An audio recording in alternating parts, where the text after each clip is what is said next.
আমার ছবি এত আপন করে দেখার কি আছে? কই তোমার পিক তো দেখি নাই। মিথ্যে বলো কেন? ফোনে এখনো আছে। আমি দরজাটা লাগিয়ে দিয়ে পরীর কাছে চলে আসলাম, আর পরী বলল, এই তোমার মতলব কি? আর এইভাবে আমার কাছে আসতেছো কেন? আজকে তোমাকে চুমু দিব, তাই আসতেছি কাছে। এই তুমি কে যে আমাকে চুমু দিবা? আমি তোমার বর। বিয়ে হয় নাই, আপনি আমার বর কি করে হন? এই শুক্রবারে আমাদের বিয়ে, এই আশায় তো একটা লিপ কিস করাই যায়। চাচি, আপনার ছেলে দেখেন আমার সাথে খারাপ ব্যবহার করতেছে। আমি পরীর মুখটা চেপে ধরলাম। এই চুপ করবা? উম, উম। কি? মুখ থেকে হাত সরান। আমি পরীকে ছেড়ে দিলাম। একটা কথা ছিল, সত্যি করে বলবেন? বলবো। আমাকে ভালোবাসেন বলেন নাই কেন? কে বলেছে আমি আপনাকে ভালোবাসি? আমি যখন মেয়েদের সাথে কথা বলি তখন আপনি রাগ করেন কেন? আর আমার দিকে রাগি চোখে তাকিয়ে থাকেন কেন? ভালো লাগে। ও আচ্ছা।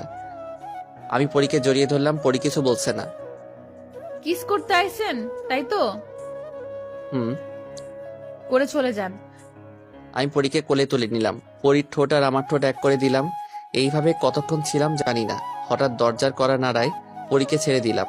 আমি গিয়ে দরজা খুলে দেখি রোহান দাঁড়িয়ে আছে। মামা চলো কোথায় যাব? রেস্টুরেন্টে। কেন? আর আজকে কি ট্রিট দিবি না নাকি? আমি দিব কেন, তুই দিবি? ও আচ্ছা, আমি ট্রিট দিব কেন? পরিয়াপুকে কিস করেছিস, আবার তোদের বিয়ে তাই। আমি যে পরীকে কিস করেছি সেটা তুই জানলি কেমন করে? তোমার ঠোঁটে পরিয়াপুর লিপস্টিক লেগে আছে। আমি দৌড়ে পরীর ওয়াশরুমে ঢুকে পড়লাম। আয়নায় তাকিয়ে দেখি সত্যি আমার ঠোঁটে লিপস্টিক লেগে আছে। ফ্রেশ হয়ে বাহিরে চলে আসলাম। বাহিরে আসতে রোহান বলল, মামা বিয়ে করো নাই, প্রেম করো নাই, ভালোবাসো নাই, লিপ কিস করে ফেলছো। করছি তো, কি হয়ে বিয়ে করব? চল আগে ট্রিট দিবি, তারপর অন্য কথা হবে। আমার কাছে তো টাকা নাই। আচ্ছা, আমি ট্রিট দিব, তোমরা চলো। আমরা চলে আসলাম রেস্টুরেন্টে। খাওয়া দাওয়া করে বিল আসলো 25,400 টাকা। পরি টাকা দিয়ে বলল, রোহান রাইসাকে বিয়ে করবে কবে? এই তো আপনাদের বিয়েটা হয়ে যাক, তারপর আমি করব। ও আচ্ছা। তো রাইসাকে কয়টা কিস করেছো? 5টা। তো তুই রাইসাকে কিস করলি কেন? আমি পরীকে কিস করেছি বলে কত কথা বলছ। আমি তো রাইসাকে ভালোবাসি, আর তুই তো পরিয়াপুকে কিছুই করিস নাই। হইছে হইছে, চল বাসায় যাই। না, একটু লেকের পারে যাব। রোহান রাইসাকে বলো আসতে। একা একা কোথাও যায় না, আমার গিয়ে নিয়ে আসতে হবে। আচ্ছা যাও, আমরা যাই, তোমরাও চলে আসবে কিন্তু। আচ্ছা। রোহান চলে গেল। আমি পরীকে নিয়ে চলে আসলাম লেকের পারে। একটা বেঞ্চে বসে আছি। পরী বলল, এই, আমার জন্য আইসক্রিম নিয়ে আসো। আচ্ছা, তুমি এখানে বসে থাকো, আমি আইসক্রিম নিয়ে আসতেছি। আচ্ছা। আমি আইসক্রিম আনতে চলে গেলাম। আইসক্রিম নিয়ে চলে আসলাম পরীর কাছে। এই নাও, খাও। তুমি খাবে না? না, আমি খাবো না। আচ্ছা। পরী খেতে লাগলো। আইসক্রিম খাওয়া শেষ হলো, এদিক দিয়ে রোহানও চলে আসলো। আমরা সবাই ঘোরাঘুরি করে চলে আসলাম বাসায়। এইভাবে কেটে গেল 7 দিন। আমি বাসর ঘরের সামনে দাঁড়িয়ে আছি। আমার দুই পাশে দুই বন্ধু।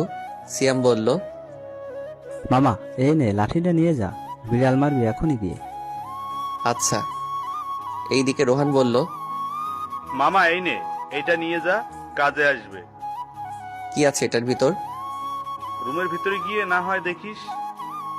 দুইজন আমাকে ধাক্কা দিয়ে বাসর ঘরে ঢুকিয়ে দিল।